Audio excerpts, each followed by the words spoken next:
ಮನುಷ್ಯರಿಗೆ ಉರಿದ್ರೆ अगर मनुष्य के लिए आप जलेंगे तो वहाँ पर आप राख बनकर चले जाएंगे, नहीं तो ಕರ್ತನಿಗೋಸ್ಕರ ಉರಿ, परमेश्वर के लिए आप जलिए, ಬೂದಿ ಆಗೋದಿಲ್ಲ. आप राख नहीं बनेंगे. ಆಮೆನ್ आमेन. ಎಲಿಯನಿಗೆ ರೊಟ್ಟಿಯನ್ನು ಕೊಡ್ಲಿಕ್ಕೆ एलिया को रोटी को देने के लिए ಯೆಹೋವನು ಕರ್ತನು ತಂದೆಯಾದ ದೇವರು ಕಾಗೆಗಳನ್ನ ಕಳಿಸ್ದ. यहोवा पिता परमेश्वर कौवों को उन्होंने भेजा. ಕರೆಕ್ಟಾ? क्या सही है? ಪ್ರವಾದಿಯಾದಂತ ಬಾಲಾಮನ ಜೊತೆಗೆ ಮಾತು ಕೇಳದೆ ಇರುವಾಗ ಆತನ ಜೊತೆ ಮಾತಾಡೋದಕ್ಕೆ भविष्य वक्ता बालाक के साथ जब वो बात नहीं सुन रहा था, उसको बात करने के लिए ಕತ್ತಿಯ ಬಾಯನ್ನು ತೆಗೆದ. वो तलवार की जबान को उसने खोल दिया, ಡಾಂಕಿ गधे के जबान को उसने खोल दिया. ಆಮೆನ್. आमेन. ಕತ್ತಿಯು ಮನುಷ್ಯರ ಭಾಷೆಯಲ್ಲಿ ಮಾತಾಡ್ತು. वहाँ पर गधा वो मनुष्य के भाषा में वो बात करने लगा. ಎಲಿಯನಿಗೆ ರೊಟ್ಟಿ ಕೊಡ್ಲಿಕ್ಕೆ ದೇವರು ಕಾಗೆಯನ್ನು ಕಳಿಸ್ದ. एलिया को खाना देने के लिए परमेश्वर ने कौवों को भेजा. ಆಮೆನ್. आमेन. ಬಾಲಾಮನ ಜೊತೆಗೆ ಮಾತಾಡೋದಕ್ಕೆ ಕತ್ತೆ ಬಾಯನ್ನು ತೆರೆದ. बालाम के साथ बात करने के लिए गधे को जबान को उसने खोला. ಗಿದ್ಯೋನನ ಜೊತೆಗೆ ಮಾತಾಡೋದಕ್ಕಾಗಿ ದೇವದೂತನನ್ನ ಕಳಿಸ್ದ. गिद्योन के साथ बात करने के लिए देवदूत को परमेश्वर ने भेजा. जिन्हें कान है वो सुन ಯಾರ ಹೃದಯಗಳು ಸಿದ್ಧವಾಗಿಯೋ ದೇವರ ಆತ್ಮನು ನಿಮಗೂ ನಿಮ್ಮ ಕುಟುಂಬಕ್ಕೆ ಮಾತಾಡೋದನ್ನ ಕೇಳಿಸಿಕೊಳ್ಳಿ. जिनके हृदय तैयार है, परमेश्वर आप और आपके परिवार के साथ जो बात कर रहे हैं उसे सुन लीजिए. ಮೋಶೆಯ ಜೊತೆಗೆ ಮಾತನಾಡೋದಕ್ಕಾಗಿ मूसा के साथ बात करने के लिए ದೂತನನ್ನ ಕಳಿಸಲಿಲ್ಲ. उन्होंने दूत को नहीं भेजा. ಯಾವುದೇ ಪ್ರಾಣಿಯ ಬಾಯನ್ನ ತೆರೀಲಿಲ್ಲ. कोई प्राणी के जबान को उसने नहीं खोला. ಕಾಗೆಗಳನ್ನ ಕಳಿಸಲಿಲ್ಲ. कौवों को भी उसने नहीं भेजा. ಮೋಶೆ ಜೊತೆಗೆ ಮಾತನಾಡೋದಕ್ಕಾಗಿ, मूसा के साथ बात करने के लिए. ಆಮೆನ್. आमेन. ವಿಮೋಚನ ಕಾಂಡದಲ್ಲಿ ನಾವು ಓದಿಕೊಳ್ಳುವ ಹಾಗೆ निर्गमन की पुस्तक में जिस तरह हम पढ़ते हैं, ಆತನು ಪೊದೆಯ ಮೇಲೆ ಕರ್ತನು ತಾನೇ ಇಳಿದು ಬಂದ ಅಂದ್ರೆ एक झाड़ के ऊपर परमेश्वर खुद उतर आए हैं. ಹಂಚಿಕೊಳ್ಳೋ ಸ್ವಲ್ಪ ವಿಷಯವನ್ನು ಧ್ಯಾನ ಕೊಟ್ಟು ಕೇಳಿ. थोड़ा सा विषय आप ध्यान देकर सुनिए. ಮೋಶೆ ಸೀನಾಯಿ ಬೆಟ್ಟದಲ್ಲಿ, ದೇವರ ಬೆಟ್ಟ ಎಂಬುದಾಗಿ ಕರೆಯಲ್ಪಡುವಂತ ಸೀನಾಯಿ ಬೆಟ್ಟದಲ್ಲಿ, परमेश्वर का पर्वत बुलाया जाने वाला सीनाई पर्वत पर ಮಾವನ ಕುರಿಗಳನ್ನ ಮೇಯಿಸ್ತಾ ಇದ್ದಾನೆ. वहाँ पर भेड़ बकरियों को वो चरा रहा है. ಆ ಬೆಟ್ಟದ ತುಂಬೆಲ್ಲ shrubs ಏನಂತೀವಿ ನಾವು, ಪೊದೆಗಳಿವೆ. वहाँ पर पूरे पहाड़ के ऊपर छोटे छोटे पौधे हैं, ಆದ್ರೆ ಒಂದು ಪೊದೆ लेकिन एक पौधा ಉರಿತಾ ಇದೆ. वो जल रहा है. ಇದು ಸರಿಯಾಗಿ ಬರ್ದಿದೆಯಲ್ಲೋ ಗೊತ್ತಿಲ್ಲ ನನಗೆ. ये ठीक तरीके से लिखा गया है या नहीं मैं नहीं जानता, ನೀವು ನನ್ನ ಭಾಷೆಯಲ್ಲಿ ಹೇಳ್ತೀನಿ ಕೇಳಿ. क्योंकि मेरे भाषा में मैं बताऊंगा, सुनिएगा. ಆಮೆನ್. आमेन. ಕೇಳ್ತಾ ಇದ್ದೀರಾ? क्या आप सुन रहे हैं? ಬೆಂಕಿ ಪೊಟ್ಟನ ತರಿಸಿದ್ದೀನಿ. मैंने आग मैच बॉक्स को लाया है. ಯಾರಿಗೂ ಬೆಂಕಿ ಹಚ್ಚೋದಿಲ್ಲ. मैं किसी को आग नहीं लगाऊंगा, चिंता मत आप कीजिए. ಆಮೆನ್. आमेन. ಪೊದೆ ಮೇಲೆ उस पौधे पर ಬೆಂಕಿ ಆವರಿಸಿಕೊಂಡಿದೆ. वहाँ पर अग्नि आ चुका है, ಆದ್ರೆ ಪೊದೆ लेकिन वह पौधा ಸುಟ್ಟೋಗ್ತಾ ಇಲ್ಲ. वो जल नहीं रहा. ಕರೆಕ್ಟಾ? क्या सही ಅದನ್ನೇ है? ಓದಿದೀವಾ? उसे हमने ಈಗ पढ़ा है. ತೆರೆದು ಓದ್ತಾ ಇಲ್ಲ. आज के दिन उसे खोल कर नहीं पढ़ रहे हैं. ಆಮೆನ್. आमेन. ಆಮೆನ್. ಆಮೆನ್. ಸ್ವಲ್ಪ ಸಿದ್ಧರಾಗೋಣ ಕೇಳಿ ಮನಸ್ಸು. हमारे मन को थोड़ा तैयार करेंगे, सुनिए. ಖಂಡಿತವಾಗಿ ದೇವರ ಆತ್ಮನ ಹೃದಯದೊಳಗೆ ಮಾತಾಡ್ತಾನೆ ಅನ್ಕೊಳ್ತೀನಿ. निश्चय ही मैं सोचता हूँ कि परमेश्वर का आत्मा हमारे साथ बात करेगा. ಇಂಧನ ಅಂತೀವಿ ಅಂದ್ರೆ ಒಂದು ಏನಾದ್ರೂ ಸುಡ್ಲಿಕ್ಕೆ ಬೇಕಾಗಿರುವಂತ ಮೂಲ ಕಚ್ಚಾ ವಸ್ತು. एक किसी को जलाने के लिए एक कच्चा वस्तु चाहिए. ಗಾಳಿಯಲ್ಲಿ ಬೆಂಕಿ ಹತ್ತದ ಏನಿಲ್ದೇನೆ कुछ नहीं है तो वहाँ पर अग्नि लग सकता ನಾನು ನಿಮಗೆ है. ಹೇಳ್ತೀನಿ, ಈ ಬೆಂಕಿ ಪೊಟ್ಟಣಿದೆ, ನಾನು ನಿನಗೆ ಏನು ಕೊಡೋದಿಲ್ಲ. ನೀನು ಬರಿಗೈಲಿ ಇಲ್ಲಿ ಕೈ ಬೆಂಕಿ ಹಚ್ಚಂದ್ರೆ ಆಗತ್ತಾ? ऐसे ही हाथ को देकर अग्नि लगाऊंगा तो फिर क्या हो सकता है? ಹಾಗಾದ್ರೆ ಪೊದೆಗೆ ಬೆಂಕಿ ಹತ್ತಿದೆಯಾ? ನನ್ನಲ್ಲಿ ಒಂದು ಪ್ರಶ್ನೆ. मेरे अंदर एक सवाल है. ಪೊದೆಗೆ ಬೆಂಕಿ ಹತ್ತಿದ್ರೆ ಅದು ಸುಡಬೇಕಿತ್ತು. अगर पौधे को आग लगा है तो उसे जलना था, ಆದ್ರೆ ಸುಡ್ಲಿಲ್ಲ. लेकिन वो जला नहीं. ಉರಿತಾ ಇದೆ, वो जल रहा है, ಆದ್ರೆ ಸುಡ್ಲಿಲ್ಲ. लेकिन वो जला नहीं है. ಪ್ರಶ್ನಿಸಿ ನೋಡಿ. आप सवाल कर देखिए, ನಿಜವಾಗಿಯೂ ಪೊದೆಗೆ ಬೆಂಕಿ ಹತ್ತಿತ್ತಾ? क्या सही में उस पौधे पर आग लगा था? ಕರ್ತನಿಗೆ ಬೆಂಕಿಯನ್ನು ಹಚ್ಚೋದಕ್ಕೆ, ಕರ್ತನಿಗೆ ಮಾತಾಡೋದಕ್ಕೆ, ಕರ್ತನಿಗೆ ಬೆಂಕಿ ಉಪದಲ್ಲಿ ಇಳಿದು ಬರೋದಕ್ಕೆ ಪೊದೆ ಬೇಕಾಗಿತ್ತಾ? परमेश्वर को आग लगाने के लिए, परमेश्वर को बात करने के लिए क्या उस अग्नि के रूप में उतर आना था? अग्नि के रूप में नहीं, उस पौधे के रूप, पौधे के ऊपर उतर आना था. पौधे के रूप में क्या पौधे का जरूरत था? ಅಪೊಸ್ತಲ ಕೃತ್ಯದಲ್ಲಿ प्रेरितों के पुस्तक में ದೇವರ ಆತ್ಮ ಇಳಿದು ಬಂದಾಗ जब पवित्र आत्मा उतर आया, ಯಾವ ಪೊದೆ ಇರಲಿಲ್ವಾ? कोई भी पौधा वहाँ पर नहीं था. ಯಾವ ಎಣ್ಣೆ ಇರಲಿಲ್ಲ. वहाँ पर कोई तेल नहीं था. ಆದ್ರೂ ಸಹ तो फिर भी ಭಾಷೆಯಲ್ಲಿ ಮಾತನಾಡ್ತಾ ಇದ್ರೆ वो सब जब अन्य भाषा में प्रार्थना कर रहे थे, ಬೆಂಕಿ ಉಪಾಧಿಯಲ್ಲಿ ಬೆಂಕಿಯ ನಾಲಿಗೆಗಳು ಎಂಬಂತೆ ಬೆಂಕಿಯು ಕಂಡು ಪ್ರತಿಯೊಬ್ಬರ ತಲೆ ಮೇಲೆ ನೆಲೆಗೊಳ್ತು ಅಂತ ನೋಡಿದ್ವಾ? अग्नि की जुबान के ओर से हर एक के सिर पर वो दिखाई दे रहा कि वचन में पढ़ते हैं। ಅಲ್ಲಿ ಯಾವ ಪದ ಇತ್ತು? वहां पर कौन सा पौधा था? ದೇವರಿಗೆ परमेश्वर को ಆ ಬೆಂಕಿಯನ್ನು ಹಾಕೋದಕ್ಕೆ उस आग को डालने के लिए ಪೊದೆ ಅವಶ್ಯಕತೆ ಇರಲಿಲ್ಲ. उस पौधे की जरूरत नहीं था। ಇತ್ತ क्या था? ಅಪೊಸ್ತಲರ ಕೃತ್ಯದಲ್ಲಿ ಯಾವುದೇ ಪೊದೆ ಇಲ್ಲದೇನೆ ಬೆಂಕಿ ಕಳಿಸಿದ್ನಲ್ಲ. प्रेरितों की पुस्तक में कोई भी पौधे के बिना ही अग्नि को उन्होंने भेजा था ना? करेक्ट? क्या सही है? क्या वहां पर है? ಉದಾಹರಣೆಗೆ ಕಡ್ಡಿ, उदाहरण के लिए यह माचिस का लकड़ी, ಮೇಲ್ಗಡೆ ಗನ್ ಪೌಡರ್ ಏನಂತೀವಿ ಮದ್ದಿದೆ, ऊपर वहां पर वो गन पाउडर ಸ್ವಲ್ಪ है, ಮದ್ದಿದೆ थोड़ा सा वहां पर पाउडर है। ಅಲ್ವಾ? ಮದ್ದು ಏನಕ್ಕೆ? क्यों? ಬೆಂಕಿಯನ್ನು ಉತ್ಪಾದಿಸೋದಕ್ಕೆ. वहां पर अग्नि को उत्पादन करने के लिए। ಕೆಳಗಿರುವಂತ ಸ್ಟಿಕ್ नीचे रहने वाला लकड़ी ಶೋಕ್ ಇದೆಯಾ?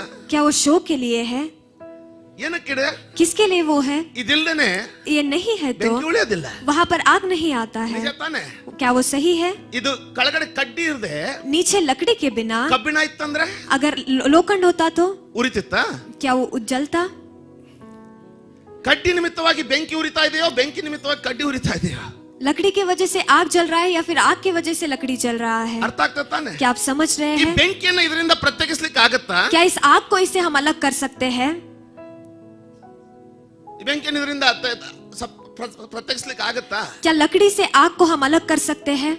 ಆ ಕಡ್ಡಿ ಇಲ್ಲದೆ उस लकड़ी के ಆ बिना ಬೆಂಕಿ ಉರಿತಾನೆ ಇರಲಿಲ್ಲ. वो आग भी नहीं जलता। ಒಣಗಿದ ಪೊದೆ, वहाँ सूखा हुआ पौधा, ಜೀವ ಇಲ್ಲ ಅದರಲ್ಲಿ, उसके अंदर कोई जीवन नहीं है, ಸುಟ್ಟೋಗ್ಬೇಕು. वो जल कर जाना है। ಅದ್ರ ಮೇಲೆ ಬೆಂಕಿ ಇಳಿದು ಬಂದಿದೆ, उसके ऊपर अग्नि उतर कर आया आलू है, सुटोक्ता इल्ला। लेकिन फिर भी वो जल नहीं रहा। ಯಾಕಂದ್ರೆ क्योंकि ಆ ಬೆಂಕಿಗೆ वहाँ अग्नि को ಆ ಪೊದೆಯ ಇಂಧನದ ಅವಶ್ಯಕತೆ ಇರಲಿಲ್ಲ.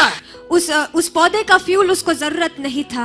ಅದು ಆ ಪೊದೆ ಅವಶ್ಯ ಇಲ್ಲ ಅದಕ್ಕೆ ಉರಿಲಿಕ್ಕೆ. उसे जलने के लिए उस पौधे का जरूरत नहीं था। ಮೊದಲೇ ಚಿಹ್ನೆಯಲ್ಲಿ, ಮೊದಲನೇ ಘಟನೆಯಲ್ಲಿಯೇ ದೇವರು ಮೋಶೆ ಬಗ್ಗೆ ಚಿಹ್ನೆಯಿಂದ ಮಾತಾಡ್ಲಿಕ್ಕೆ ಪ್ರಾರಂಭ ಮಾಡ್ಬಿಟ್ಟಿದ್ರು. पहले ही घटना में परमेश्वर ने मूसा के साथ एक चिन्ह के साथ वो बात करने लगे। ದೇವದೂತನ ಆರಿಸಿಕೊಳ್ಳಿಲ್ಲ, देवदूत को उसने नहीं ಪ್ರಾಣಿಯನ್ನು चुना, ಆರಿಸಿಕೊಳ್ಳಿಲ್ಲ, कोई प्राणी को उसने नहीं ಒಂದು चुना, ಪೊದೆಯನ್ನು ಆರಿಸಿಕೊಂಡಿದ್ದ. एक पौधे को उसने चुन ಒಣಗಿ लिया, ಹೋಗಿರುವಂತ ಪೊದೆ. एक सूखा हुआ ಮತ್ತೆ पौधा, ಹೇಳ್ತಾನೆ ಅದು ಸುಟ್ಟು ಹೋಗ್ತಾ ಇಲ್ಲ, और वो कह रहे कि वो जल नहीं ಆದ್ರೆ ಅದ್ರ रहा, ಮೇಲೆ ಬೆಂಕಿ ಇದೆ. लेकिन उसके ऊपर आग है। ಮೋಶೆ ಅದನ್ನ ನೋಡ್ಬೇಕಂತ ಬಂದಂತೆ. मूसा उसे देखने के लिए वहां पर आया। ಆಮೆನ್. आमेन। ಮೋಶೆಯನ್ನೇ ನಿಖರವಾಗಿ ಭೇಟಿ ಆಗ್ಲಿಕ್ಕೆ ಬಂದಂತ ಸಮಯ. मूसा से ही ठीक सीधे तरीके से मिलने के लिए आया हुआ समय। ಅವನಿಗೆ ಗೊತ್ತಿತ್ತು, ದೇವ್ರಿಗೆ ಚೆನ್ನಾಗಿ ಗೊತ್ತಿದೆ ಮೋಶೆ ಎಲ್ಲಿದ್ದಾನೆ. परमेश्वर अच्छी तरीके से जानते थे कि मूसा कहाँ पर है। ನೀವೇನ್ ಅನ್ಕೊಳ್ತಾ ಇದ್ದೀರಾ? आप क्या सोच रहे ನಿಮ್ಮ हैं? ವಿಚಾರಗಳು ಎಲ್ಲೇ ಇದ್ದು ನೀವು ಮನಸ್ಸು ಬಂದಂಗೆ ಮನಸ್ಸಲ್ಲಿ ಕಲ್ಪನೆಯಲ್ಲಿ ತೊಡಗ್ಬಿಟ್ಟಿದ್ರೆ ನಿಮ್ಮನ್ನ ಯಾರು ನೋಡ್ತಾ ಇಲ್ಲ ಅನ್ಕೊಂಡ್ರ? आपके मन में, आपके कल्पना में ही आप खोए रहेंगे तो कोई आपको नहीं देख ನಿಮ್ಮ रहा है, ಮನಸ್ಸು सोच ಎಲ್ಲೇ रहे ಇರ್ಲಿ, हैं। आपके मन चाहे कहाँ ನೀವು पर ಏನೇ भी ಯೋಚಿಸ್ತಾ रहे, ಇರ್ಲಿ, चाहे आप कुछ भी सोच रहे हो, ಆತನು ನೀನು ಎಲ್ಲಿದ್ದೀಯಾ ಎಂಬುದಾಗಿ ಚೆನ್ನಾಗಿ ಅರ್ಥಕೊಂಡಿದ್ದಾನೆ. लेकिन परमेश्वर अच्छी तरीके से जानते हैं कि आप कहाँ पर हैं। ಎಂತ ಪರಿಸ್ಥಿತಿಯಲ್ಲಿ ಇದ್ದೀಯಾ ಎಂಬುದಾಗಿ ಗೊತ್ತು ಅವನಿಗೆ. वो जानते हैं कि किस हालात में ಏನು आप हैं, ಚಿಂತೆ ಮಾಡ್ತಾ ಇದ್ದೀಯಾ ಎಂಬುದು ಗೊತ್ತು. आप किसके बारे में चिंता कर रहे हैं वो भी वो जानते हैं। ವಿಷಯ ತಿಳ್ಕೊಂಡವನೇ ಅವನು. वो सब कुछ जानने वाले परमेश्वर है। ಗೊತ್ತಿದ್ದಲ್ಲಿ ಬಂದವ್ರೆ. वहाँ पर वो आए हैं, ಆದ್ರೆ ಆತನಿಗೆ ಪೊದೆ ಅವಶ್ಯಕತೆ ಇಲ್ಲ. लेकिन उसे वो पौधे का जरूरत नहीं है। ಆದ್ರೂ लेकिन फिर भी ಪೊದೆಯ ಮೂಲಕ उस पौधे के ओर ಅದರ से ಮೇಲೆ ತನ್ನ ಬೆಂಕಿಯನ್ನು ಇಳಿಸಿ उसके ऊपर अपने अग्नि को डालकर ಖಂಡಿತವಾಗಿ ಮೋಶೆ ಜೊತೆ ಮಾತಾಡ್ತಾ वहाँ ಇದ್ದಾನೆ. पर निश्चय ही मूसा के साथ वो बात विषय कर रहे तिಳ್ಕೊಳ್ಳಿ. हैं। विषय को आप जान ಏನ್ लीजिए। ಹೇಳ್ತಾ ಇದ್ದಾನೆ ದೇವರು? परमेश्वर वहाँ पर क्या कह रहे हैं? ಮೋಶೆಗೆ मूसा को ನಿನ್ನ ಅವಶ್ಯಕತೆ ನನಗಿಲ್ಲ, आपका जरूरत मुझे नहीं है, ನಿನ್ನ ಅವಶ್ಯಕತೆ ನನಗಿಲ್ಲ, तेरा जरूरत मुझे नहीं है, ಆದರೂ लेकिन फिर भी ನೀನು ನನಗೆ ಬೇಕು. तुम मुझे चाहिए। ಮೋಶೆ ಕೇಳು, मूसा से पूछ, मूसा ಸಭೆ सुनो, ಕೇಳು. कलीसिया सुनो। ಒಂದ್ ವೇಳೆ ನಮಗೇನಾದ್ರೂ ಅನಿಸ್ತಾ ಇದ್ರೆ अगर मुझे लग रहा है ದೇವರು तो ನಮ್ಮನ್ನು ಉಪಯೋಗಿಸ್ತಾನೆ. परमेश्वर हमें इस्तेमाल करेंगे। ಮೊದಲನೇ ಸಂದೇಶ, पहला संदेश, ನನ್ನ ಬೆಂಕಿಯನ್ನ ಉರಿಸುವುದಕ್ಕಾಗಿ ನಿನ್ನ ಅವಶ್ಯಕತೆ ನನಗಿಲ್ಲ. मेरे अग्नि को जलाने के लिए आपकी जरूरत मुझे नहीं है। ಆ ಪೊದೆಯನ್ನ ಸ್ವಲ್ಪ ಮೋಶೆಯಾಗಿ ನೋಡಿ. उस पौधे को थोड़ा सा मोसा बनाकर ಅದು आप ಬೆಟ್ಟದ ಮೇಲಿದೆ, देखिए, वही वो भी पर्वत ನೀನು पर है, ಬೆಟ್ಟದ ಮೇಲಿದ್ದೀಯಾ, आप भी पर्वत पर है, ಅದು ಒಣಗಿದೆ, वहाँ भी सूखा है, ನಿನಗೂ 80 ವರ್ಷ ಆಗಿದೆ. आपको भी 80 साल हुए हैं। ಕರೆಕ್ಟಾ? क्या सही है? ಮೋಶೆಗೆ 80 ವರ್ಷ. मूसा को 80 साल. ನಿನ್ನಲ್ಲಿ ಏನಿದೆ ನನಗೆ ಕೊಡ್ಲಿಕ್ಕೆ? तुम्हारे अंदर क्या है मुझे यौवन देने के प्राय लिए? ಇಲ್ಲ. जवानी भी नहीं है, ಸುಂದರತೆ ಇಲ್ಲ, सुंदरता नहीं है, ಶಕ್ತಿ ಇಲ್ಲ, आपके अंदर बल नहीं है. ನನಗೆ ನಿನ್ನ ಅವಶ್ಯಕತೆ ಇಲ್ಲ, ನಿನಗೆ ನನ್ನ ಬೆಂಕಿ ಅವಶ್ಯಕತೆ ಇದೆ. मुझे तुम्हारी जरूरत नहीं है, लेकिन तुम्हें मेरी अग्नि की जरूरत है. ಯಾಕೆ ಇಸ್ರಾಯೇಲರಲ್ಲಿ ಆತನಿಗೆ ಯವನಸ್ಥರು ಇರಲಿಲ್ವಾ? क्यों इजरायली लोगों में उसे जवान लोग नहीं थे? ಐಗುಪ್ತದಲ್ಲಿ ಯೆಹೋಶುವ ಇರಲಿಲ್ವಾ? मिस्र देश में योशुआ नहीं था. ಬೆಂಕಿ अग्नि ಅಂದ್ರೆ उसका मतलब ಅಭಿಷೇಕ, अभिषेक, ಅಂದ್ರೆ उसका मतलब ದೇವರ ಪ್ರಸನ್ನತೆ. परमेश्वर का उपस्थिति. ಯವನಸ್ಥರನ್ನು ಹುಡುಕ್ಲಿಲ್ಲ, वो जवान लोगों को उसने नहीं ढूंढा. ಸಾಕಷ್ಟು ಯವನಸ್ಥರಿದ್ರಲ್ಲಿ. वहाँ पर भरपूर जवान लोग थे. ಆಮೆನ್. आमेन. ಸಾವಿರಾರು ಜನರಿದ್ದಲ್ಲಿ ಹೋಗ್ಲಿಲ್ಲ. वहाँ पर हजारों लोग रहने वाले जगह में वो नहीं 6 गया. ಲಕ್ಷ ಗಂಡಸರಿದ್ರಲ್ಲಿ. वहाँ पर 6 लाख पुरुष थे. ಅಲ್ಲಿ ಹೋಗ್ಲಿಲ್ಲ. वहाँ पर भी नहीं गया. ಆದ್ರೆ ಅಡವಿಯಲ್ಲಿ लेकिन एक जंगल में ಒಬ್ಬನೇ ಇರುವಾಗ जब वो अकेला था, ಜ್ಞಾಪಕ ಧ್ಯಾನ ಕೊಟ್ಟು ಕೇಳು. आप ध्यान देकर सुनिएगा. ನಿನ್ನನ್ನ ದೇವರು ಅನೇಕ ಸಂಬಂಧಗಳಿಂದ, ಅನೇಕ ಗೆಳೆತನಗಳಿಂದ ಪ್ರತ್ಯೇಕಿಸಿದ್ದೇ ಒಂದು ಬೆಂಕಿಗೋಸ್ಕರ. परमेश्वर आपको बहुत सारे संबंधों से, बहुत सारे दोस्तों से अलग किया गया है एक अग्नि के लिए. ನೀನ್ ಅನ್ಕೊಳ್ತೀಯ आप सोच रहे होंगे ಇವ್ರು ಮಾತಾಡ್ತಾ ಇಲ್ಲ, क्यों ये हमसे बात नीन नहीं कर रहा है. अनकोಳ್ತೀಯ? आप सोच सकते ಯಾಕೆ हैं ಇವ್ರು ನನಗೆ ಮುಂಚಿನ ತರ ಪ್ರೀತಿ ಮಾಡೋದಿಲ್ಲ? क्यों ये पहले जैसे मुझे नीन प्यार नहीं अनकोಳ್ತೀಯ? करते. आप सोच रहे ಯಾಕೆ ಎಲ್ಲರೂ होंगे ನನ್ನನ್ನು ಬಿಟ್ಟಿದ್ದಾರೆ? क्यों सब लोगों ने मुझे छोड़ दिया ಎಲ್ಲರೂ है. ನಿನ್ನನ್ನ ಬಿಡದ ಹೊರತು ನೀನು ಕರ್ತನಿಗೆ ಉರಿಯುವ ಪೊದೆ ಆಗೋದಿಲ್ಲ. जहाँ तक सब आपको नहीं छोड़ते, वहाँ तक आप परमेश्वर के लिए एक जलता हुआ अग्नि नहीं बन सकते. ಅರ್ಥ ಆಗ್ತಿದೆಯಾ? क्या आप समझ पा रहे हैं? ಒಂದು एक ಮನುಷ್ಯರಿಗಾಗಿ ಉರಿ. मनुष्य के लिए आप जलिए. ಮನುಷ್ಯರಿಗೆ ಉರಿದ್ರೆ अगर मनुष्य के लिए आप जलेंगे ಬೂದಿಯ तो ಹೊತ್ತಿಯ ಕಡ್ಡಿತ. वहाँ पर आप राख बनकर चले जाएंगे. ಇಲ್ದೆ उस लकड़ी की ಹೋದ್ರೆ तरह. नहीं तो ಕರ್ತನಿಗೋಸ್ಕರ ಉರಿ. परमेश्वर के लिए आप जलिए, ಬೂದಿ ಆಗೋದಿಲ್ಲ. आप राख नहीं बनेंगे. ವ್ಯತ್ಯಾಸ ಅರ್ಥ ಆಗ್ತಾ क्या ಇದೆಯಾ? व्यत्यास आप समझ पा रहे ಇವತ್ತು हैं? ನಿರ್ಧಾರಗಳು ಬೇಕು ಮನಸ್ಸಲ್ಲಿ. आज के दिन आपके मन में आप फैसला ले लीजिए. ಮನುಷ್ಯ ಜೊತೆ ಮಾತಾಡ್ತಾ ಇದ್ದಾನೆ मूसा के ಸಹೋದರ. साथ परमेश्वर बात कर रहे हैं. ನಿನ್ನಲ್ಲಿ ಉರಿಲಿಕ್ಕೆ ಬೇಕಾದಂತ ಇಂಧನವೇ ಇಲ್ಲ. आपके अंदर जलने के लिए जो चाहिए वो नहीं है, ಆದ್ರೆ ನಾನು ಉರಿತೀನಿ. लेकिन मैं तुम्हारे अंदर जलूंगा. ಇವತ್ತು ಸಭೆ ಆ ಪರಿಸ್ಥಿತಿ ಆ ರೀತಿ ಇದೆ. आज के दिन कलीसिया उस हालात में आ नमल चुका ಏನು है. ಇಲ್ಲ. हमारे अंदर कुछ नहीं है.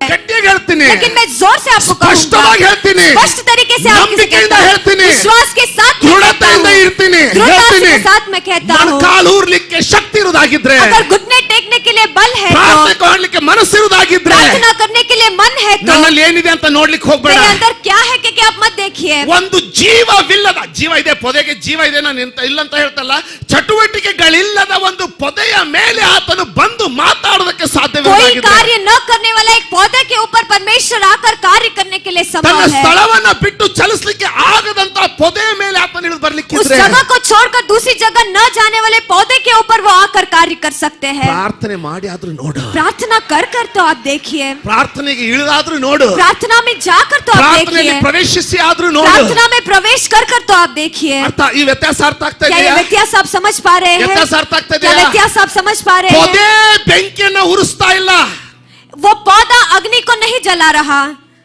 ಬೆಂಕಿಯು ಪೊದೆಯನ್ನ ಉರಿಸ್ತಾ ಇದೆ. वहाँ अग्नि पौधे को जला रहा ಅದು है. ಎಷ್ಟು ಪ್ರೀತಿಯಿಂದ ಉರಿಸ್ತಾ ಇದೆ वो ಅಂದ್ರೆ कितने प्यार से उसे जला रहा ಅದು है ಸುಟ್ಟು ಹೋಗ್ತಾ ಇಲ್ಲ, कि वो जल भी नहीं रहा, ಬೂದಿ ಆಗ್ತಾ ಇಲ್ಲ. वो राख नहीं हो रहा.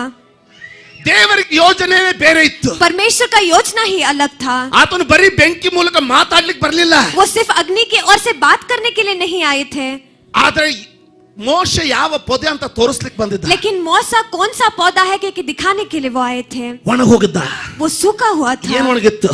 कुछ भी बचा नहीं था. ತೋರಿಸ್ಲಾ, ಕಂಪ್ಯಾರಿಸನ್ ತೋರಿಸ್ಲಾ ನಿಮಗೆ? क्या ये तुलना में आपको दिखाऊं? ಯವನಸ್ಥನಿದ್ದಾಗ वहां पर जब वो जवान था, ದೇವರು ನನ್ನನ್ನು ಆರಿಸಿಕೊಂಡಿದ್ದಾನಂತ ಭಾವನೆ ಇತ್ತು. परमेश्वर ने मुझे चुना है कि वो भावना उसको था. ಈಗ लेकिन अब ಬೆಟ್ಟದ ಮೇಲೆ उस पहाड़ पर ಆ ಹಸಿವೆ ಒಣಗಿ ಹೋಗಿದೆ. वह भूख वो सूख चुका है. ಪೊದೆ ಅಂತ ಯಾಕೆ ಹೇಳ್ತೀನಿ ಕೇಳಿ. पौधा क्यों मैं बताता हूँ ಯಾವ ರೀತಿ सुनिए. ಪೊದೆಗೆ ಒಂದು ಸ್ಥಳದಿಂದ ಇನ್ನೊಂದು ಸ್ಥಳಕ್ಕೆ ಅಡ್ಡಾಡ್ಲಿಕ್ಕೆ ಬರೋದಿಲ್ವೋ, जिस तरह पौधा एक जगह से दूसरी जगह नहीं जा सकता, ಇವನಲ್ಲಿ इसके अंदर ಕರ್ತನಿಗೋಸ್ಕರ परमेश्वर के लिए ಆ ಬೆಟ್ಟವನ್ನ, ಆ ಮಿದ್ಯಾನ್ಯರ ಪ್ರದೇಶವನ್ನ ಬಿಟ್ಟು ಹೋಗ್ಲಿಕ್ಕೆ ಮನಸ್ಸು ಉಳಿದಿಲ್ಲ. उस मिद्यान के प्रदेश को, उस पर्वत को छोड़कर जाने के लिए मन भी नहीं था. ಕೇಳ್ತಾ ಇದ್ದೀರಾ? क्या आप सुन रहे हैं? ಆಮೇನ್. आमेन. ಯಾವುದೇ ಆಗ್ರಹ ಉಳಿದಿಲ್ಲ, वहाँ पर कोई भी आग्रह उसके ಯಾವುದು अंदर नहीं ಹಸಿವು बचा ಉಳಿದಿಲ್ಲ, है, कोई भी भूख उसके अंदर ಏನು नहीं ಜೀವ बचा ಉಳಿದಿಲ್ಲ, है, कोई भी जीवन उसके अंदर बचा ಒಣಗಿದ नहीं ಪೊದೆ है। ಅಂತಿದ್ದಾನೆ. वो खुद को पौधे की समान ಆದ್ರೆ देख रहा ಕರ್ತನು है, ಏನು ಹೇಳ್ತಾ ಇದ್ದಾನೆ? लेकिन परमेश्वर क्या कह रहे हैं? ಯಾವ ರೀತಿಯಾಗಿ जिस तरीके से ನನ್ನ ಒಂದು ಬೆಂಕಿ मेरा एक अग्नि ನಿನ್ನ ಧ್ಯಾನವನ್ನ ಪೊದೆ ಕಡೆಗೆ ಸೆಳೀತೋ, तुम्हारे ध्यान को उस पौधे की ओर जिस तरह ನಾನು ले ನಿನ್ನನ್ನ गया, ಉರಿಸ್ಲಿಕ್ಕಿದ್ದೀನಿ, मैं तुम्हें जलाने वाला हूँ, ನಿನ್ನನ್ನ ಉರಿಸಲಿಕ್ಕೆ ಇದ್ದೀನಿ. मैं तुम्हें जलाने वाला ನೀನು हूँ। ಪೊದೆ एक पौधा ನಿನ್ನ ಧ್ಯಾನವನ್ನ ಮಾತ್ರ ಸೆಳೀತು, सिर्फ तुम्हारे ध्यान को उसने खींच लिया, ಆದ್ರೆ ನಿನ್ನನ್ನ ಉರಿಸುವಾಗ लेकिन जब आपको जलाता हूँ 6 ಲಕ್ಷ ಜನ ನೋಡ್ತಾರೆ. 6 लाख लोग देखेंगे। ನಿಮ್ಗೆ ಗೊತ್ತಾ ನೆರವೇರ್ತದು? ಅದು ನೆರವೇರ್ತು ಅನ್ನೋದು ಗೊತ್ತಾ? वो परिपूर्ण हुआ है, आप जानते हो? ನಿಮಗೆ ಗೊತ್ತಾ ಅದು ನೆರವೇರ್ತು? वो परिपूर्ण हुआ है, आप जानते हो? ಆಮೆನ್. आमेन। ಪೊದೆ एक पौधा ಮೊದಲನೇದಾಗಿ पहला चीज ಒಣಗಿರ್ಬೇಕು, वो सूखा हुआ ಜೀವ रहना है, ಇದ್ದದ್ದು, उसके अंदर प्राण नहीं है, ಓಡಾಡ್ಲಿಕ್ಕೂ ಬರ್ಲಾರ್ದು, वहाँ पर संघर्ष करने के लिए ಎಲ್ಲರೂ उसके अंदर ಬಿಟ್ಟಿತ್ತು. ताकत नहीं है, सब कुछ छोड़ा गया है। ಯಾರ್ದೋ ನಿಮ್ ಬಗ್ಗೆನೇ ಯಾರ್ದೋ ಬಗ್ಗೆ ಹೇಳ್ದಂಗ ಅನಿಸ್ತದಲ್ಲ? आपके बारे में बता रहा हूं, ऐसे लग रहा है ना? ಮನುಷ್ಯರು ಬೇಕಾ, मनुष्य चाहिए ಕರ್ತನ್ ಬೇಕಾ? या परमेश्वर चाहिए? ದೇವರು ಹೇಳಿದ್ದನ್ನು ನೆರವೇರಿಸ್ದ, परमेश्वर ने जो बताया उसे उसने ಅವನು परिपूर्ण ನೆರವೇರಿಸೇ किया। ನೆರವೇರಿಸ್ತಾನೆ. वो परिपूर्ण करेगा ही ಎಂತ करेगा। ಬಲವಾಗಿ ನೆರವೇರಿಸದ ಗೊತ್ತಾ? कितना बलशाली और से उसने परिपूर्ण किया, आप ಅವನನ್ನು जानते हो? ಪೊದೆಯಾಗಿ ಕರೆದ. एक पौधा बनाकर ನನಗೋಸ್ಕರ बुलाया। ಪೊದೆ ಆಗಿರ್ತೀಯಾ? क्या मेरे लिए तुम पौधा बनकर रहोगे? ನಿನ್ನನ್ನು ಉರಿಸ್ತೀನಿ, मैं तुम्हें जलाऊंगा, ಆದ್ರೆ ಸುಡೋದಿಲ್ಲ. लेकिन मैं उसे राख नहीं करूंगा। ಉರಿಯೋದಕ್ಕೂ ಸುಡೋದಕ್ಕೂ ವ್ಯತ್ಯಾಸ. वहाँ पर जलने ಉರಿದ್ರೆ ಬೆಳಕು ಕೊಡ್ತದೆ, जब वो जलता है रोशनी सुट्रे देता बूंदी है, आगते। अगर वो जलकर राख हो जाता ಆದ್ರೆ है, ಪೊದೆ ಸುಡ್ತಾ ಇಲ್ಲ. लेकिन वो राख नहीं हो रहा, ಅಮೇಜಿಂಗ್ ಅಚ್ಚಲ್ಯೂ. ಯಾಕಂದ್ರೆ ಆ ಪೊದೆ ಬೇರೆ ಯಾರು ಅಲ್ಲ, क्योंकि वो पौधा कोई और नहीं ಮೋಶೆ है, ತಾನೇ ಆಗಿದ್ದ. वो मूसा खुद था। ಆಮೇನ್. ಯಾಕೆ? क्यों? ಆ ಪೊದೆಗೆ ಬೆಂಕಿ ಹತ್ತು. उस पौधे पर आग ನಾನು आ ಹೇಳ್ತೀನಿ गया। ಮೋಶೆಗೂ ಹತ್ತು. मैं कहता हूँ मूसा ಆದ್ರೆ ಆ को भी ಬೆಂಕಿ, लगा, ಆ ಬೆಂಕಿ लेकिन वहाँ अग्नि ಪೊದೆಯನ್ನು ಸುಟ್ಟು ಹಾಕ್ಲಿಲ್ಲ. उस पौधे को उसने राख नहीं ಮೋಶೆ बनाया। ಮೇಲೆ ಆ ಬೆಂಕಿ ಇಳಿದು ಬಂತು. मूसा पर वो अग्नि उतर 80 आया। ವಯಸ್ಸು. वहाँ पर 80 साल ಕರ್ತನಿಗೋಸ್ಕರ ಉರಿಲಿಕ್ಕೆ ಪ್ರಾರಂಭವಾದ. परमेश्वर के लिए जलने के लिए वो प्रारंभ हो गया। 90, वहाँ पर 90 साल, 100, 100 साल, 110, 110, 120. 120, ಕಣ್ಣು ಮೊಬ್ಬಾಗ್ಲಿಲ್ಲ. वहाँ पर उसकी आंखों ಯಾಕಂದ್ರೆ का रोशनी ಪೊದೆಯ कम ಒಂದು नहीं ಎಲೆ हुआ, ಸುಡ್ಲಿಲ್ಲ. क्योंकि वहाँ पर पौधे का एक पत्ता भी नहीं जला। 120 ವರ್ಷದ ಮುದುಕ 120 उम्र का एक बूढ़ा, ಕಣ್ಣು ಮೊಬ್ಬಾಗಿಲ್ಲ. उसके आंखों की रोशनी कम नहीं ಯಾಕೆ? हुआ। क्यों? ಯಾವ ಮೊದಲನೆಯ ದಿನ, ಯಾರಾದ್ರೂ ಹೇಳ್ತೀರಾ ಮೊದಲನೆಯ ದಿನ? कोई तो कहिए पहला दिन। ಕೇಳು, सुनिए, ಯಾವ ಮೊದಲನೆಯ ದಿನ ದೇವರು ಮೋಶೆಗೆ ಭೇಟಿಯಾದಾಗ जिस पहला दिन परमेश्वर ने मूसा से मिला, ಮೊದಲನೇ ಚಿಹ್ನೆಯನ್ನ ಕೊಟ್ಟದ್ದ.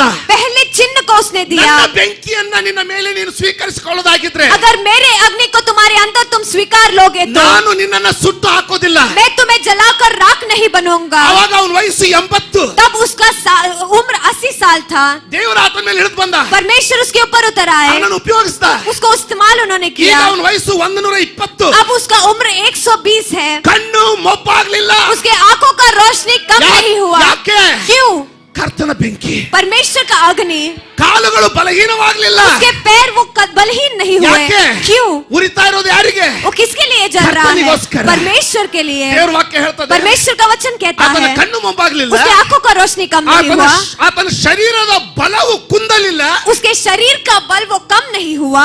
ಉರಿಬೇಕಂದ್ರೆ अगर जलना है तो ಎಲ್ಲಾ ಪೊದೆಗಳು सारे पौधे, ಸಾಧಾರಣವಾದ ಪೊದೆಗಳಾದವು. वो साधारण से पौधे बन ಅದೊಂದೇ गए, ಉರಿಬೇಕು. लेकिन वो एक ही जलना है। ಉರಿಯುವುದಂದ್ರೆ अगर जलना है ದೇವರು उसका ಮೋಶೆಗೆ ಹೇಳಿದ, मतलब ನೀನು ಉರಿಬೇಕು. परमेश्वर ने मूसा से कहा जलना है, ಸುಮ್ಮನೆ ಆಗೋದಿಲ್ಲ. वो ऐसे ही नहीं होता। ಆಮೆನ್. आमेन। ಮೋಶೆಗೆ ದೇವರು ಹೇಳ್ದ, परमेश्वर ने मूसा से कहा 40 ದಿನ ಉರಿಸ್ತೀನಿ ನಿನ್ನ. 40 दिन में तुम्हें जलाकर रखूंगा। ಆಗ ಅವನ ವಯಸ್ಸು 80 ದಾಟ್ ಹೋಗಿದೆ. तब उसका उम्र 90 साल होकर पार हो गया 100 है। ವಯಸ್ಸಿಗೆ ಬಂದವನೇ. वहाँ पर इर्द गिर्द 100 साल वो पहुंच चुका है। 40 ದಿನ 40 ನೀನು दिन ಮೇಲೆ ಬರ್ಬೇಕು. तुम ऊपर आना है। 40 ದಿನ 40 दिन ಊಟ ಇಲ್ಲ. खाना नहीं। ಸೀನಾಯಿ ಬೆಟ್ಟದ ಮೇಲಿದ್ದಾನೆ. सिनाई पर्वत पर वो है, ಕರೆಕ್ಟಾ? क्या सही है? ಯಾವ ಬೆಟ್ಟದ ಮೇಲಿದ್ದಾನೆ? किस पर्वत पर वो है? ಇಲ್ಲ. ಯಾವ ಬೆಟ್ಟದ ಮೇಲಿದ್ದಾನೆ? किस पर्वत पर वो है? ಯಾವ ಬೆಟ್ಟದ ಮೇಲೆ ಮೊದಲು ಪೊದೆ ಉರಿತಾ ಇತ್ತೋ ಅದೇ ಸೀನಾಯಿ ಬೆಟ್ಟದ ಮೇಲೆ ಜೀವಂತ ಯಜ್ಞವಾಗಿರುವಂತ ಈಗ ಆತನು ಅದೇ ಪೊದೆಯ ಸ್ಥಳದಲ್ಲಿ जिस पर्वत पर पहला चिन्ह होकर वो पौधा जल रहा था, उसी पर्वत पर एक जीवित यज्ञ बनकर वो जा रहा है। ಕರ್ತನಿಗೆ ದೀಪ ಉರಿಸೋದ್ರಲ್ಲಿ ಆನಂದವಾ? परमेश्वर को दीप जलाने में खुशी ಪೊದೆಯನ್ನು है। ಉರಿಸೋದ್ರಲ್ಲಿ ಆನಂದವಾ? क्या एक पौधे को जलाने में उसे खुशी ಇಲ್ಲ. है? नहीं। ಸಜೀವ ಯಜ್ಞಗಳು ಉರಿಬೇಕಾಗಿದೆ. एक सजीव यज्ञ वहाँ पर जलना है, ಸಾವಿಗಾಗಿ ಅಲ್ಲ, मरने के लिए नहीं। ಅದೇ ಪರ್ವತ, वही पर्वत, ಅದೇ ಸ್ಥಳ, वही जगह। ಈ ಸಾರಿ ಉರಿತಾ ಇರೋದು ಪೊದೆ ಅಲ್ಲ, लेकिन इस बार जलने वाला पौधा नहीं है, ಮೋಶೆ ತಾನೇ। लेकिन खुद मौसा जल रहा 40 है। दिन 40 दिन ಊಟ ಇಲ್ಲ, खाना नहीं है। 40 दिन 40 दिन ಹಸಿವೆ ಆಗಿಲ್ಲ, वहाँ पर भूख नहीं है। 40 दिन 40 दिन ನೀರಿಲ್ಲ, वहाँ पर पानी नहीं 40 है। दिन 40 दिन ನಿದ್ದೆ ಇಲ್ಲ। वहाँ पर नींद ಯಾಕೆ? नहीं है। क्यों? ನನ್ನ ಬೆಂಕಿಯನ್ನ ಉರಿಸ್ತೀನಿ, मेरे अग्नि को मैं जलाऊंगा, ಆದರೂ लेकिन फिर भी ನೀನು ಸಾಯೋದಿಲ್ಲ। तुम नहीं मरोगे। ಕೆಳಗಿದ್ದವರು नीचे रहने वाले ಸತ್ತ लोग, ಅಂತ ತಿಳ್ಕೊಂಡ್ರು, ಗೊತ್ತು ತಾನೆ? उन्होंने सोचा कि वो मर गया। ಕರೆಕ್ಟಾ? क्या अब जानते ಏನು हो ಹೇಳಿದ್ರಂತೆ ಅವರು? उन्होंने क्या कहा? ಆ ಮೋಶೆಗೆ ಏನಾಯ್ತು ನಮ್ಗೆ ಗೊತ್ತಿಲ್ಲ. उस मूसा को क्या हो गया हम नहीं जानते। 90 ವರ್ಷ 95 ವರ್ಷದ ಮುದುಕ, 90 साल का एक बूढ़ा ನಾನ್ व्यक्ति, ಬರೋವರೆಗೂ ಹಂಗೆ ಹಂಗೆ ಇರ್ಬೇಕು ನೀವೆಲ್ಲ ಅಂತ ವಾರ್ನಿಂಗ್ ಕೊಟ್ಟು मैं आने तक तुम जैसे हो वैसे ही रहना है ऐसे चेतावनी देकर ಬೆಟ್ಟ ಹತ್ತ, वो पर्वत पर चला गया। ಊಟ ಇಲ್ಲ ಅವನಿಗೆ, वहाँ पर उसको खाना नहीं है, ಡೈಲಿ ಟಿಫಿನ್ ಹೋಗ್ತಾ ಇಲ್ಲ, रोज वहाँ पर टिफिन नहीं जा रहा, ಡೈಲಿ ನೀರಿನ ಬುದ್ದಲಿ ಹೋಗ್ತಾ ಇಲ್ಲ. वहाँ पर रोज पानी नहीं जा रहा। ಏನ್ ಅನ್ಕೊಳ್ತಾರೆ ಜನ? लोग क्या सोचेंगे? ಕಾದ್ರು ಕಾದ್ರು ಕಾದ್ರು, वो इंतजार करते रहे करते हाँ। रहे करते ಕೊನೆಗೆ रहे। ಹೇಳಿದ್ರು, अंत में उन्होंने कहा ಅವ್ನಿಗೆ ಏನಾಯ್ತು ನಮ್ಗೆ ಗೊತ್ತಿಲ್ಲ. उसको क्या हो गया हम नहीं जानते। ಅಂದ್ರೆ? इसका मतलब ಸತ್ತಿರ್ಬೋದು ಅಂತ ಹೇಳಲಿಕ್ಕೆ ಅವ್ರಿಗೆ ಮನಸ್ಸಿಲ್ಲ. वो मरा होगा कि कहने के लिए उनके अंदर मन नहीं है। ಆಮೇನ್ आमेन ಆಮೇನ್ आमेन ಆಮೇನ್ ಆಮೇನ್ ಆಮೇನ್. ಆದ್ರೆ ಇಲ್ಲ, लेकिन नहीं, ಉರಿತಾ ಇದ್ದಾನೆ, वो जल रहा है, ಉರಿತಾ ಇದ್ದಾನೆ. वो जल रहा है। 40 ದಿನ 40 दिन ಇವ್ರು ಅನ್ಕೊಂಡ್ರು ಸಾಧ್ಯನೇ ಇಲ್ಲ ಅಂತ. इन्होंने सोचा कि वो संभव ही नहीं है। 40 ದಿನ 40 दिन ಕರ್ತನ ಸನ್ನಿಧಿಯಲ್ಲಿ परमेश्वर की उपस्थिति में, ಸ್ವಲ್ಪನೂ ವೀಕ್ನೆಸ್ ಇಲ್ಲ, वहाँ पर थोड़ा भी बलहीनता नहीं, ಬಾಯಾರಿಕೆ ಇಲ್ಲ, वहाँ पर थोड़ा भी प्यास नहीं। ಪೊದೆಯಲ್ಲಿ ಭೇಟಿಯಾದಂತ ಕರ್ತ, उस पौधे से मिलने वाले परमेश्वर, ಪೊದೆಯಲ್ಲಿ ಭೇಟಿಯಾದಂತ ಕರ್ತ, ಪೌದೆಗೆ ದ್ವಾರ, पौधे के द्वारा मिलने वाले परमेश्वर। ಇನ್ನು ಅವನಿಗೆ ಪೊದೆ ಬೇಕಾಗಿರ್ಲಿಲ್ಲ, अब उसको पौधे की जरूरत नहीं है, ನೀನ್ ಬೇಕಿತ್ತು. आप चाहिए। ಏನಾಯ್ತು? क्या हुआ? ಮೋಶೆಗೆ ಗೊತ್ತಿಲ್ಲ, मूसा जानता नहीं ಅವನು है ಉರಿತಾ ಇದ್ದಾನಂತ. कि वो जल रहा ಆ है। ಪೊದೆ ಬೇರೆ ಯಾರು वो ಆಗಿರ್ಲಿಲ್ಲ, पौधा और कोई ಆ नहीं ಪೊದೆ था, ಮೋಶೆ ಆಗಿದ್ದ. लेकिन वो पौधा मूसा ದೇವರು ही ಮೋಶೆಗೆ ಹೇಳ್ತಾ था। ಇದ್ದ, परमेश्वर मूसा से कह रहे ನಿನ್ನಿಂದ हैं ಉರಿಲಿಕ್ಕೆ ಆಗೋದಿಲ್ಲ, तुमसे जलना ನಾನು नहीं ನಿನ್ ಮೇಲೆ होगा, ಇಳಿದು ಬರ್ತೀನಿ. मैं तुम पर उतर आऊंगा। ಪೊದೆಯ ಮಧ್ಯದಲ್ಲಿಂದ ದೇವರು ಮಾತನಾಡಿದಂತ ಬರ್ದಿದೆ. उस पौधे के बीच में से परमेश्वर ने बात किया कि ನಿನಗೆ लिखा गया ಮಾತಾಡ್ಲಿಕ್ಕೆ है। ಬರೋದಿಲ್ಲ, तुम्हें बात करने के लिए नहीं ಕರೆಕ್ಟಾ? आएगा। क्या ಯಾಕೆ? सही है? क्यों? ಮೋಶೆ ತೊದಲು ನುಡಿಯವನು, मूसा हकलाने वाला था, ಮಾತಾಡ್ಲಿಕ್ಕೆ ಬರೋದಿಲ್ಲ, वो बात नहीं कर पाता था। ನಾನು ಮಾತಾಡ್ತೀನಿ. मैं बात करूंगा, ನಿನಗೆ ಉರಿಲಿಕ್ಕೂ ಆಗೋದಿಲ್ಲ, तुम्हें जलने भी नहीं ನಾನು होगा, ಉರಿತೀನಿ. मैं जलूंगा, ನಿನಗೆ ಮಾತಾಡ್ಲಿಕ್ಕೂ ಆಗೋದಿಲ್ಲ, तुम बात भी नहीं कर ಪೊದೆಯ सकते। ಮಧ್ಯದೊಳಗಿಂದ ನಾನು ಮಾತಾಡ್ತೀನಿ. उस पौधे के बीच में से मैं बात करूंगा, ಆದ್ರೆ ನೋಡೋರು लेकिन देखने वाले ಪೊದೆ ನೋಡ್ತಾರೆ, उस पौधे को देखेंगे। ನೋಡೋರು देखने वाले ಪೊದೆ ಮೇಲಿನ ಬೆಂಕಿ ನೋಡ್ತಾರೆ, उस पौधे पर रहने वाले अग्नि को वो देखेंगे। ನೋಡೋರು देखने वाले ಪೊದೆಯ ಒಳಗಿಂದ ಧ್ವನಿ ಕೇಳ್ತಾರೆ. उस पौधे के अंदर से आवाज को वो सुनेंगे। ಆಮೇನ್. आमीन। 40 ದಿನ 40 दिन ಬೆಟ್ಟದ ಮೇಲೆ उस पर्वत पर ಇಳಿದು ಬಂದ್ರೆ, अगर उतर आता है तो ಪೊದೆಯಲ್ಲಿ ಇಳಿದು ಬಂದಂತ ಸ್ವಾಮಿ ಅವನ ಮೇಲೆ ಯಾವ ರೀತಿ ಇಳಿದು ಬಂದದ್ನಂದ್ರೆ, उस पौधे पर उतर आने वाले परमेश्वर उसके ऊपर इस तरीके से ಇದನ್ನ वो ಧ್ಯಾನ उतर ಕೊಟ್ಟಿದ್ರೆ ಇಲ್ಲೋ ಗೊತ್ತಿಲ್ಲ, आएंगे। इस पर ध्यान दिए हो या नहीं मैं नहीं ಇಳಿದು जानता। ಬರ್ತಾ ಇದ್ದಾನೆ, वो उतर कर आ रहा ಅದೇ है, ಬೆಂಕಿ ಅವನ ಮೇಲೆ वही अग्नि उसके ऊपर ಎಷ್ಟು ಮಟ್ಟಿಗೆ ಅಂದ್ರೆ, इस हद तक की ಇಸ್ರಾಯೇಲರು ಮೋಶೆಯನ್ನ ನೋಡುವುದಕ್ಕೆ ಭಯಪಟ್ಟಂತೆ. ಯಾಕೆಂದ್ರೆ ಆತನ ಮುಖದ ಚರ್ಮವು ಹೊಳಪಿನಿಂದ ಮಿನುಕ್ತಾ ಇತ್ತಂತೆ. सारे इजरायली लोग उसे देखने के लिए वो डर गए क्योंकि उसके चेहरे का चमड़ा वो चमक रहा था। ಅದೇ ಬೆಂಕಿ, वही अग्नि, ಅದೇ ಪ್ರಸನ್ನತೆ वही उपस्थिति ನಿನ್ನೆ ಹೊರಗಡೆ ಇದ್ದದ್ದು कल के दिन जो बाहर था ಇವತ್ತು ಆತನ ಮೇಲೆ ಇಳಿದು ಬಂದ. आज के दिन उसके ऊपर उतर आ ನಿನ್ನೆ चुका है। ಹೊರಗಡೆಯಿಂದ ಮಾತಾಡಿದ್ದು कल के दिन बाहर से जिसने बात किया ಆತನ ಒಳಗಡೆಯಿಂದ ಮಾತಾಡ್ತಾ आज के दिन उसके अंदर से बात कर रहा व्यत्यास ಅರ್ಥ है। ಆಗ್ತದೆ? क्या ये व्यत्यास आप समझ ನಿನ್ನೆ पा ನೀವು रहे ಬಂದಾಗ हैं? कल के दिन जब आप आए ಬಹುಶಃ थे ಕರ್ತನು ಹೊರಗಡೆಯಿಂದ ನಿಮ್ ಜೊತೆ शायद ಮಾತಾಡಿರ್ಬೋದು, परमेश्वर बाहर से आपके साथ बात ಆದ್ರೆ किए ಎಷ್ಟು ವರ್ಷ होंगे, ಹೊರಗಡೆಯಿಂದ ಮಾತಾಡ್ತಾನೆ. लेकिन कितने साल वो बाहर से बात ಪ್ರಾರ್ಥನೆಯಲ್ಲಿ करेंगे। ಪ್ರವೇಶಿಸಿ, प्रार्थना में आप प्रवेश ಮೊಣಕಾಲೂರಿ, कीजिए, घुटनों पर आ ಉಪವಾಸ जाइए, ಪ್ರಾರ್ಥನೆಗಳು उपवास ತೊಡಗಿರಿ. प्रार्थना आप कर दीजिए। ಯಾಕಂದ್ರೆ ಈಗ ಈ ಪಟ್ಟಣದಲ್ಲಿ ಈಗ ನಿಮ್ಮ ಜೀವಿತದಲ್ಲಿ ಈಗ ನೀವು ಉರಿಯುವ ಸಮಯ ಪ್ರಾರಂಭ क्योंकि ಆಗ್ಬೇಕು. इस शहर में आपके जिंदगी में अब आप जलने वाला समय आ चुका है। ಅಂದ್ರೆ उसका मतलब ಬೆಂಕಿ ಇನ್ನೂ ಆರಿಲ್ಲ. अग्नि अभी बुझा नहीं है. ಒಂದ್ ನಿಮಿಷ ಬೆಂಕಿ ಇನ್ನೂ ಆರಿಲ್ಲ. अग्नि अभी बुझा नहीं है. ಪೊದೆ ಬೇಕಾಗಿದೆ. पौधे की जरूरत है. ಬೆಂಕಿ ಆರಿಲ್ಲಮ್ಮ, ಬೆಂಕಿ ಆರಿಲ್ಲ. अभी अग्नि बुझा नहीं है. ಪೊದೆ ಬೇಕಾಗಿದೆ. पौधे की जरूरत है. 40 ದಿನ 40 दिन ತಲೆ ಕೆಡಿಸ್ಕೊಳ್ಳೋದಂತ ಪೊದೆ. वहाँ पर दिमाग नहीं खराब करने वाला ಊಟ पौधा. ಅಂತ, खाना, ಆಸೆ ಅಂತ, आशा कह के ಜೊಲ್ಲು ಸುರಿಸದ ಪೊದೆ. वहाँ पर थूक को न बहाने वाला पौधा. ಆತನ ಸನ್ನಿಧಿಯಲ್ಲಿ उसकी उपस्थिति में ಯಾವ ಮಾತಾಡ್ಲಿಕ್ಕೆ ಯಾವ ಮನುಷ್ಯ ಇಲ್ದೇ ಇದ್ರು, बात करने के लिए कोई ಯಾವ मनुष्य ಸ್ನೇಹಿತ नहीं है ಇಲ್ದೇ तो ಇದ್ರು, भी, कोई दोस्त नहीं है तो भी ನಿನಗಾಗಿ ಉರಿಬೇಕನ್ನುವಂತ ಪೊದೆ. आपके लिए जलना है के कहने वाला पौधा. ಪೊದೆ ಸಿಕ್ಕರೆ अगर वो पौधा मिला तो ಈ ಪಟ್ಟಣದಲ್ಲಿ इस शहर में ತಿರುಗೊಮ್ಮೆ फिर से ಆ ಬೆಂಕಿಯನ್ನು ನೀವು ಕಾಣ್ತೀರಾ. वह अग्नि को आप देखेंगे. 100ಕ್ಕೆ 100ರಷ್ಟ ಬೆಂಕಿ वहाँ पर 100% उस अग्नि को आप ಅದು देखेंगे. ನಡೆಸ್ತದೆ. परमेश्वर वो आपको चलाएगा ही चलाएगा. ಎಬ್ಬಿಸ್ತದೆ. वो आपको उठाएगा ही उठाएगा. ಕಟ್ತದೆ. वो आपको बांधेगा ही ಅರ್ಥಾದವರು बांधेगा. ಒಂದ್ಸಾರಿ ಆಮೇನ್ ಅಂತ ಹೇಳ್ತೀರಾ. जिसको समझ में आए एक बार आमेन आप कहिए. ಮಿದ್ಯಾನ್ ದೇಶದಲ್ಲಿ मिद्यान देश में ಸೆಟ್ಲ್ ಆಗ್ಬಿಟ್ಟದ ಆತ. वहाँ पर वो सेटल हो चुका था. ಆ ಬೆಟ್ಟದ ಮೇಲೆ उस पर्वत पर ಸೆಟ್ಲ್ ಆಗ್ಬಿಟ್ಟದ. वो सेटल हो चुका था. ಕರ್ತನ್ ಹೇಳ್ದ, परमेश्वर ने कहा ನಾನು ಉರಿತೀನಿ ಈಗ ನಿನ್ನ ಮೇಲೆ. अब मैं तुम्हारे ऊपर चलूंगा. अब मैं तुम्हारे ऊपर चलूंगा. ಆತನು ನಮ್ಮ ಮೇಲೆ ಉರಿಯುವುದಾಗಿದ್ರೆ, अगर वो हमारे ऊपर जलेंगे तो ಬೆಟ್ಟವನ್ನು ಇಳಿದು ಬರುವಾಗ पहाड़ को उतर कर आते ಎಲ್ಲರೂ समय ಭಯ ಪಡ್ಲಿಕ್ಕೆ ಪ್ರಾರಂಭ ಮಾಡಿದ್ರು. सब डरने लगे, ಯಾಕಂದ್ರೆ ಅದೇ ಬೆಂಕಿ क्योंकि वही अग्नि ಆತನ ಮುಖದ ಮೇಲೆ ಪ್ರಜ್ವಲಿಸ್ತಾ ಇತ್ತು. उसके चेहरे पर वो प्रज्वलित हो रहा ನಿಮಗೆ था. ಗೊತ್ತಾ, ಅವತ್ತಿನಿಂದ ಅದು ನಿಲ್ಲೇ ಇಲ್ಲ. आप जानते हो उस दिन से वो रुका ही नहीं. ಎಷ್ಟು ಬೆಳೀತಂದ್ರೆ, इतना वो बढ़ते गया. ಇದನ್ನ ಹೇಳಿ ಮುಗಿಸ್ತೇನೆ ನೋಡಿ. इसे बताकर मैं खत्म करूंगा. सुनिए, ಜನರ ಜೊತೆಗೆ ಅವನು ಮಾತಾಡ್ಬೇಕಂದ್ರೆ लोगों के साथ अगर उसको बात करना है तो ಮುಖದ ಮೇಲೆ ಆತನಿಗೆ ಪರ್ದೆ ಹಾಕೊಳ್ಬೇಕಾತಂತೆ. चेहरे पर उसे पर्दा डालना पड़ा. ಕರೆಕ್ಟಾ? क्या सही है? ಅದರ ಅರ್ಥ ಏನ್ ಗೊತ್ತಾ? उसका मतलब क्या है आप जानते हो? ನಿನಗೆ ದೇವರ ಮಹಿಮೆ ಬೇಕಾ, ಜನರು ಬೇಕಾ? आपको लोगों का महिमा चाहिए या फिर लोग चाहिए? ಆತನ ಪ್ರೀತಿ ಬೇಕಾ, ಜನರ ಪ್ರೀತಿ ಬೇಕಾ? परमेश्वर का प्यार चाहिए या फिर लोगों का प्यार चाहिए? ಆತನ ಜೊತೆಗೆ ನೀನು ಇರುತ್ತಾಗಿದ್ದು ಎಷ್ಟು ವಿಪರೀತ ಆಗಿರ್ತದಂದ್ರೆ, परमेश्वर के साथ आप रहेंगे तो वो इतना विपरीत रहेगा ಯಾರಿಗೂ कि ನಿನ್ ಜೊತೆ ಹೊಂದ್ಕೊಳ್ಳಿಕ್ಕೆ ಕಷ್ಟ ಆಗ್ಲಿಕ್ಕೆ ಸ್ಟಾರ್ಟ್ ಆಗುತ್ತೆ. किसी को भी आपके साथ एक होकर रहना वो बहुत कठिन हो जाएगा. ಮೋಶೆ ಹೇಳಿದ್ರಂತೆ, ಪರ್ದೆ ಹಾಕೊಳ್ಬೇಕು ನೀನು ದಯವಿಟ್ಟು. मूसा से उन्होंने कहा तुम कृपया करके पर्दा डाल कर आना.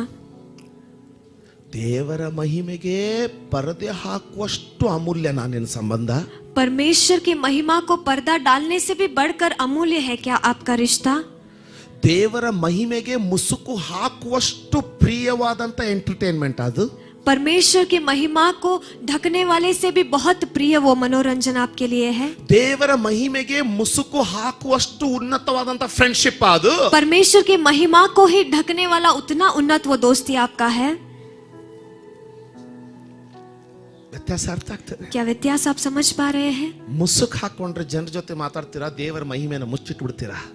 अगर उसे ढक लेंगे तो लोगों के साथ आप बात करेंगे और परमेश्वर की महिमा को आप छुपा कर रखेंगे, ಮುಚ್ಚಿಟ್ಟು ಬಿಡ್ತೀರಾ. उसे आप बंद कर देंगे. ಮುಸುಕ್ ತೆಗೆದ್ರೆ अगर उसे ढका हुआ चीज को आप निकालेंगे तो ಜನರು ದೂರ ಆಗ್ಬಹುದು. लोग चाहे दूर हो सकते ಆದ್ರೆ हैं, ಆತನ ಬಲ ಪರಾಕ್ರಮ ಮಹಿಮೆ ಹೆಚ್ಚಿಗೆ ಆಗ್ತಾ ಹೋಗ್ತದೆ. लेकिन उनका बल और उनका सामर्थ्य वो बढ़ते ही रहेगा. ಆಯ್ಕೆ ನಿನ್ನದು. चुनाव आपका है. ಆಯ್ಕೆ ನಿನ್ನದು. चुनाव आपका है. ಕೈ ಮುಷ್ಟಿಯಷ್ಟು ಜನ ಮಾತ್ರ मुट्ठी भर लोग सिर्फ ಆತನ ಮುಸುಕಿಲ್ದೆ ಮಾತಾಡಿದ್ರು ನಿಂತ್ಕೊಳ್ಳೋ ಪರಿಸ್ಥಿತಿಯಲ್ಲಿದ್ರು, ನಿಂತ್ಕೊಳ್ಳೋ ಸ್ಥಾನದಲ್ಲಿದ್ರು. अगर पर्दे के बिना भी वो बात करता था, वहां पर खड़े होने का हिम्मत और बल उसके अंदर था. ಆರೋನನು ಮಾತ್ರ. सिर्फ हारून. ಯಾಕೆ ಗೊತ್ತಾ? क्यों आप जानते हो? ಆತನು ಮಹಾಯಾಜಕ. वो महायाजक था. ಆಮೆನ್. आमेन. ಯಾವುದೇ ಸಂಬಂಧ, कोई भी रिश्ता, ಯಾವುದೇ ಗೆಳೆತನ, कोई भी दोस्ती, ಯಾವುದೇ ಎಂಟರ್ಟೈನ್ಮೆಂಟ್, कोई भी मनोरंजन, ಯಾವುದೇ ಇಂಟರ್ನೆಟ್ कोई भी इंटरनेट ದೇವರ ಮಹಿಮೆಗೆ ಪರ್ದೆ ಆಗುವಂಗ ಆಗ್ಬಾರ್ದು. ನಮ್ಮ परमेश्वर की महिमा को पर्दा बनने जैसे हमारे जिंदगी में नहीं होना है. ಯಾಕಂದ್ರೆ ಪೊದೆಗೆ ಮೋಶೆ ನೋಡ್ಲಿಕ್ಕೆ ಆಗೋದಿಲ್ಲ, ಪರ್ದೆ ಹಾಕನ್ಲಿಲ್ಲ.